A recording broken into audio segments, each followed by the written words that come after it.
भावना भावना लेकिन ये 4 दिन आप वापस नहीं लौटाओगे। 4 दिन जो खराब कर दिए ना मेरी जिंदगी के।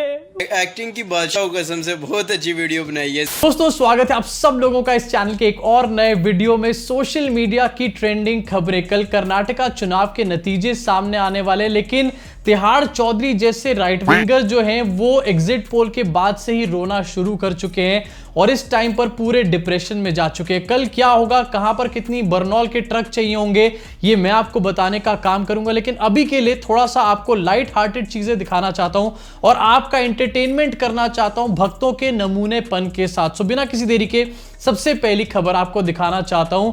द केरला स्टोरी के बारे में बहुत बात हो रही है। कहा जा रहा है कि भाई केरला स्टोरी 50 करोड़ कमा चुकी है, अदा शर्मा ने बहुत अच्छी एक्टिंग करी, फलाना ढिमकाना।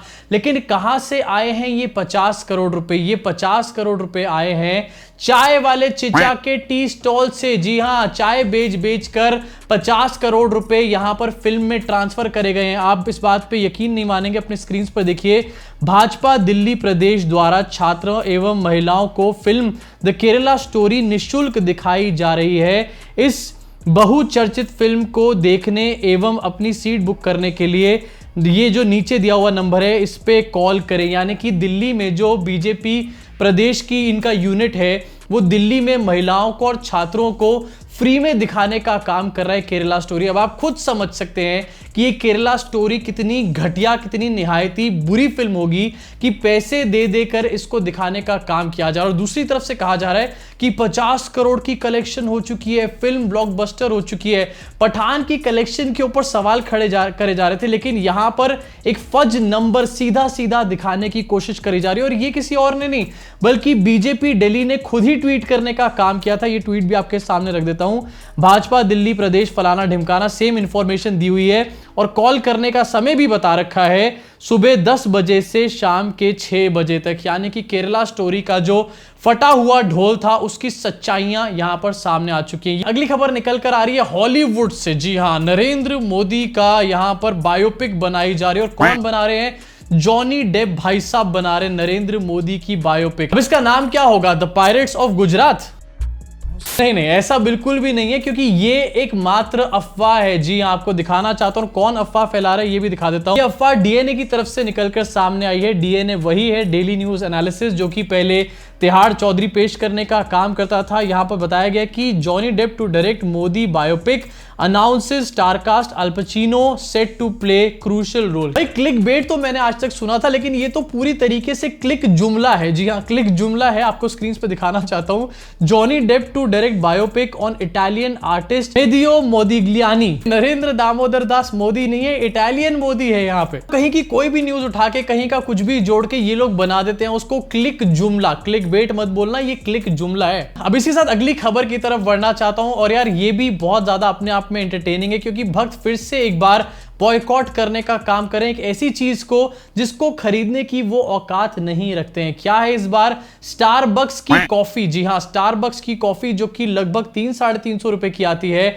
भक्त उसको इस टाइम पर बॉयकॉट करने का काम कर रहे हैं। क्यों कर रहे हैं ये भी आपको एक बार बता देना चाहता हूं। स्टारबक्स ने अपना एक नया कैंपेन एड वीडियो लॉन्च किया है, जहां पर एक दिखाया गया है कि अर्पित नाम का एक शख्स, लड़का जो है वो अर्पिता में अपना जेंडर बदल लेता है। यानी कि ट्रांसजेंडर को यहां पर हाईलाइट करके एक एडवर्टीजमेंट बनाया गया और अपने आप को इंक्लूसिव दिखाने की यहां पर कोशिश करी गई है। अब जैसे कि मैंने बताया कि इस एड में दिखाया गया कि अर्पित नाम का लड़का अर्पिता में बदल जाता है और अपने पेरेंट्स से मिलने यहां पर आता है।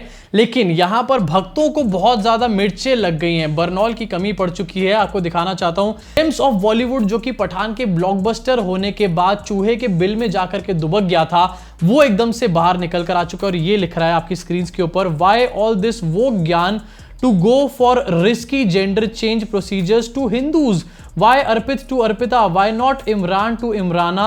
एक लेटर ही तो ऐड करना है। स्टारबक्स की इस ऐड के अंदर जहां पर ट्रांसजेंडर के बारे में बात करी गई है उसके अंदर भी इन्होंने हिंदू मुसलमान घुसेड़ दिया है। भाई मतलब इसके लिए एक अलग लेवल का स्किल चाहिए जो कि आपके और मेरे जैसे लोगों के अंदर नहीं है। लेकिन अब मैं यहां पर जेम्स ऑफ बॉलीवुड को ब्लेम भी नहीं करना चाहता। बेचारा बहुत दिन से इस फिराक में बैठा हुआ था कि भाई 2 रुपए पर ट्वीट किसी तरीके से मिल जाए, क्योंकि नरेंद्र मोदी ने पहले तो पठान के टाइम पर बॉयकॉट बॉलीवुड गैंग के पिछवाड़े पे लात मार दी थी। उसके बाद कर्नाटका इलेक्शन आ गया और इनको एक भी बार मौका नहीं मिला 2 रुपए पर ट्वीट कमाने का, लेकिन फाइनली मौका मिल चुका है और ये लोग अपने कचरे के साथ सामने आ चुके हैं। आगे बढ़ना चाहता हूं अपनी अगली खबर की तरफ। एक तरफ जॉनी डेप की, अल पचिनो की बात हो रही है, बड़े बड़े लेजेंडरी एक्टर्स के बारे में बात हो रही है, तो आखिरकार नविका कुमार के बारे में बात कैसे ना हो। शायद आपको लग रहा था कि वो एक जर्नलिस्ट हैं, वो प्राइम टाइम डिबेट्स करती हैं। नहीं, बिल्कुल नहीं, ना ना ना। भावना किशोर नाम की एक पत्रकार, इनकी थोड़े दिन पहले अरेस्ट हो गई थी और भाई 1-2 दिन अरेस्ट क्या हो गई, इसने पूरी तरीके से रायता फैला दिया और उसके ऊपर नविका कुमार और सुशांत सिन्हा इस टाइम पर एक एजेंडा चलाने की कोशिश कर रहे हैं, एक नैरेटिव सेट करने की कोशिश कर रहे हैं। जरा इस वीडियो को देखिए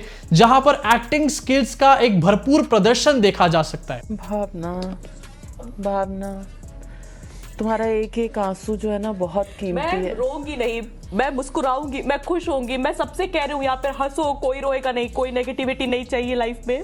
हमने गलत नहीं किया। मैंने इन दोनों को ये कहा था आंख से आंसू क्यों निकाले जब हम गलत नहीं है। पूछिए मृत्युंजय से, पूछो। मैंने ये बोला था कि नेगेटिविटी मत फैलाओ, हंसो, खुश हो, और मैं हंसूंगी, मैं खूब हंसूंगी। मैंने कुछ गलत नहीं किया है। मेरी इतनी अच्छी लाइफ थी, मैं इतना खुश थी, मैं काम कर रही थी, रोज घर जाती थी, अच्छा बनाती थी, खाती थी, घूमती थी, मुझे इतना शौक था। लेकिन ये 4 दिन आप वापस नहीं लौटाओगे। 4 दिन जो खराब कर दिए ना मेरी जिंदगी के, उसको वापस कैसे लौट के लाऊं, कैसे लाऊं, नॉर्मल कैसे कर लूंगी। तो भाई ये आपने देखी भावना किशोर की एक्टिंग, लेकिन नविका कुमार वो कम नहीं है किसी भी एंगल से। भावना, फिर तुम रो मत। अगर तुम कह रही हो, तुम्हारा मैसेज सबको है कि हारना नहीं, तो हमें स्ट्रांग होना पड़ेगा। भाई इतनी तगड़ी एक्टिंग देखने के बाद ना एकता कपूर से सिर्फ एक रिक्वेस्ट करना चाहूंगा कि अगली बार आप कोई भी नया वेब सीरीज जब बना रहे हो, तो जब ऑडिशन कर रहे होंगे, तो भाई सबसे पहले नविका कुमार को बुलाना। इतनी मेहनत कर रही हैं यहाँ पर कचरा कुमार, कम से कम एक चांस तो मिलना चाहिए ऑडिशन में उनको। इसी के साथ अपनी अगली खबर की तरफ बढ़ना चाहता हूं। बैक टू बैक आज मजेदार खबरें निकलकर सामने आई। अगली खबर निकल कर आई है तारक मेहता का उल्टा चश्मा। आप सोचेंगे कि ये मैं किस टाइप की खबरों को कवर कर रहा हूं। ये बहुत इंपॉर्टेंट है और अपने आप में बहुत फनी है। क्यों, अभी आपको पता चल जाएगा। अपनी स्क्रीन पर देखिए, एक्सक्लूसिव। जेनिफर मिस्ट्री बंसीवाल एके मिसेज रोशन सोदी क्विट्स तारक मेहता का उल्टा चश्मा after 15 years, accuses producer Asit Kumar Modi of sexual harassment. भाई पता नहीं क्यों मुझे समझ नहीं आता, लेकिन रिसेंटली हर क्रिमिनल के नाम पर मुझे, खैर मैं इसके आगे कुछ नहीं बोलना चाहूंगा, नहीं तो गुजरात की कोर्ट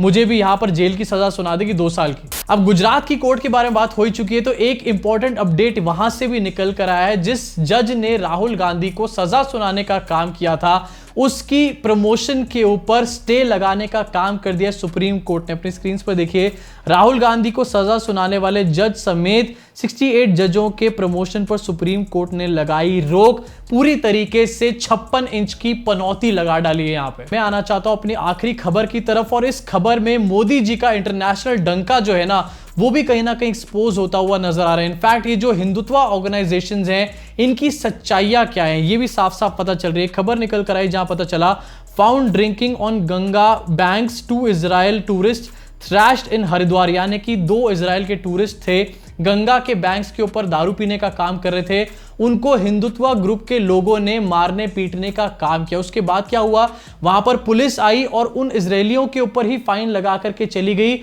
जिन हिंदुत्व के गुंडों ने इनको मारने पीटने का काम किया था। इनके ऊपर 1 रुपए का भी एक्शन नहीं हुआ। ये खबर अपने आप में बड़ी इसलिए क्योंकि यहां पर इंडिया में बैठकर मोदी जी और उनके जितने भी कैबिनेट के लोग हैं ना, वो इजराइल के अपने आप को सबसे अच्छे दोस्त बताते हैं। इनफैक्ट जितने भी चड्डीधारी चिंटू आपको सोशल मीडिया पे दिखेंगे, वो दिन रात इजराइल के गुणगान करते नहीं थकते, और जब यहां पर इजराइल के टूरिस्ट आते हैं तो उनकी वही लोग पिटाई करने का काम करते हैं। ये होती है ना हिपोक्रेसी। अपने आप में बड़ी हिपोक्रेसी इसलिए भी है क्योंकि मैं रिसेंटली खुद भी हरिद्वार गया था गंगा जी में नहाने। ये होली की बात है, और जिस दिन मैं वहां पर गंगा गया था, वहीं पर साइड में बैठा हुआ एक युवक जो है वो शराब पीने का काम कर रहा था। शराब पिया ही नहीं, बल्कि उसने शराब की बोतल भी गंगा जी में फेंकने का काम किया। और ये बात है हर की पौड़ी की, जो कि हरिद्वार का सबसे मेन पॉइंट है। कल से साफ पता चल रहा था कि वो बंदा वहां का कोई लोकल है और इसीलिए शायद उसको कोई भी कुछ भी कहने नहीं आ रहा था। अब ये अपने आप में हिपोक्रेसी नहीं है तो और क्या है। मतलब तुम तो गंगा पे बैठ के शराब पी सकते हो, शराब के डब्बे गंगा में डाल सकते हो, बोतल गंगा में डाल सकते हो, लेकिन इजरायली लोग अगर कहीं पर बैंक्स पे बैठ के शराब पी रहे हैं तो तुम उनको पीटने का काम कर रहे हो। वाह, आपका क्या रिएक्शन है इन सारी की सारी खबरों के ऊपर? अगर अभी तक नहीं कमेंट करके बताया तो क्या सोच रहे हो? अपनी भड़ास को पूरी तरीके से निकाल डालो। अगर आपको वीडियो पसंद आए तो नीचे दिए लाइक के बटन को दबा के, सब्सक्राइब के बटन को दबा के, बेल आइकन को जरूर दबाइए, जिससे एक अगली इसी तरीके की वीडियो आप तक पहुंच पाए बिना किसी देरी के। मैं आपसे मुलाकात करूंगा इस चैनल के अगले वीडियो में।